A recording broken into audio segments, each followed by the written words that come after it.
Hello friends, অমৃতার পাকশালায় সবাইকে স্বাগত জানিয়ে আজকে ঢ্যাঁড়সের একটা রেসিপি দেখাচ্ছি। গরম ভাত, রুটি কিংবা পরোটার সাথে খেতে বেশ ভালো লাগে। যে সকল বন্ধুরা ভেন্ডি বা ঢ্যাঁড়স খেতে ভালোবাসেন তাদের তো বেশ ভালো লাগবে, আর যারা অতটাও ভালোবাসেন না ভেন্ডি খেতে তাদের উদ্দেশ্যেও বলছি, একবার আমার এই প্রসেসে বানিয়ে খেয়ে দেখুন, ভীষণই ভালো লাগবে।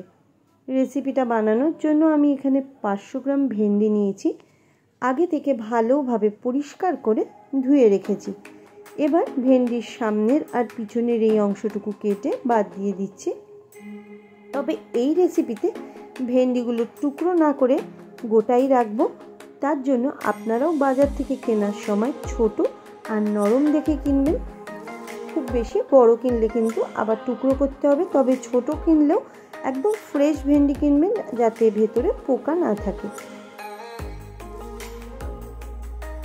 এখন ঘরে থাকা সামান্য কিছু মশলা, যেমন লবণ, 1 টিস্পুন হলুদ গুঁড়ো, 1/2 টিস্পুন লঙ্কা গুঁড়ো আর 1 টিস্পুন জিরে গুঁড়ো দিয়ে ভালো করে মাখিয়ে নিয়ে 10 মিনিটের মতো রেখে দেব।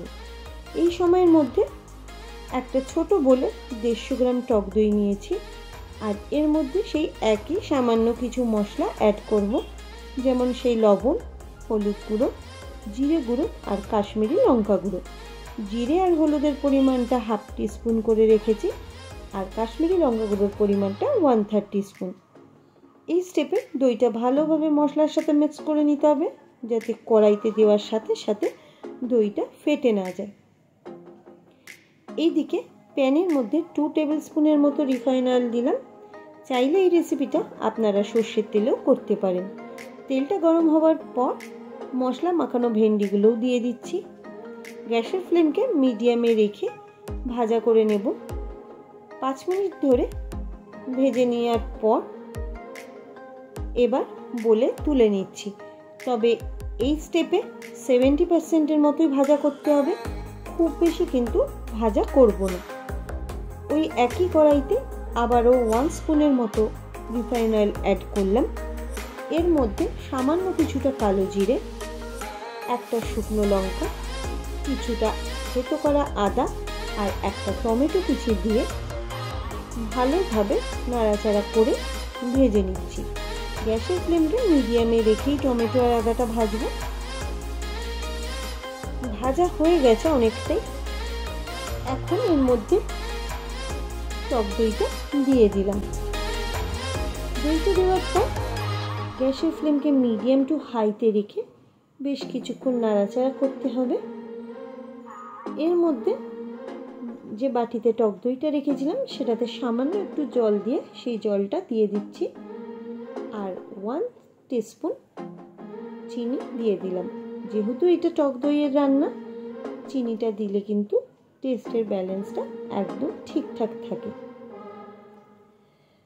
বেশ কিছুক্ষণ টক দইটা আরও নাড়াচাড়া করতে হবে, যাতে খুব বেশি একদম জলজলে না থাকে আর দইয়ের থেকে একটু তেলটাও রিলিজ হয়। 5 থেকে 6 মিনিট পর আমি আবারও ফিরে এসেছি। দেখুন বন্ধুরা, দইটা কিন্তু বেশ কিছুটা টেনে গেছে আর তেলও রিলিজ হচ্ছে। এবার এর মধ্যে ভেজে রাখা ঢ্যাঁড়সগুলো দিয়ে দিলাম, আর এই পর্যায়ে ঢ্যাঁড়সগুলো দেওয়ার পর কিন্তু খুব বেশিক্ষণ আর নাড়াচাড়া করব না। কিছুক্ষণ নাড়াচাড়া করে নিলেই কিন্তু আজকের রেসিপি পুরোপুরি রেডি হয়ে যাবে। এই একইভাবে বন্ধুরা বানিয়ে খেয়ে দেখবেন। গরম রুটি, পরোটা বা গরম ভাতের সাথে কিন্তু সুস্বাদু লাগবে। তখন কিন্তু আর কোনো রেসিপি না হলেও চলবে। আজকের রেসিপিটা আপনাদের কেমন লাগলো অবশ্যই কমেন্ট করে জানাবেন। যদি ভালো লাগে একটা লাইক, কমেন্ট আর চ্যানেলটা সাবস্ক্রাইব করতে ভুলবেন না। বন্ধুরা, আজকের মতো টাটা, বাই। আবারও ফিরে আসবো আরও একটা রেসিপি নিয়ে। ভালো থাকবেন, সুস্থ থাকবেন।